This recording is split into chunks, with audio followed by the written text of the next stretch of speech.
اے پیغمبر میری طرف سے لوگوں کو کہہ دو کہ اے میرے بندو جنہوں نے اپنی جانوں پر زیادتی کی ہے اللہ کی رحمت سے نا امید نہ ہونا، اللہ تو سب گناہوں کو بخش دیتا ہے، بے شک وہی تو ہے بڑا بخشنے والا بڑا مہربان۔ اور اس سے پہلے کہ تم پر عذاب آ واقع ہو اپنے پروردگار کی طرف رجوع کرو اور اس کے فرما بردار ہو جاؤ، ورنہ بعد میں تم کو مدد نہیں ملے گی۔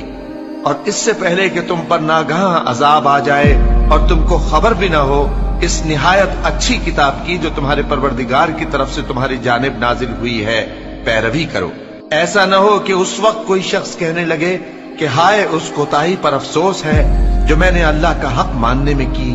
اور میں تو ہنسی ہی کرتا رہا، یا یہ کہنے لگے کہ اگر اللہ مجھ کو ہدایت دیتا تو میں بھی پرہیزگاروں میں ہوتا، یا جب عذاب دیکھ لے تو کہنے لگے کہ اگر مجھے پھر ایک دفعہ دنیا میں جانا ہو تو میں نیکوکاروں میں ہو جاؤں۔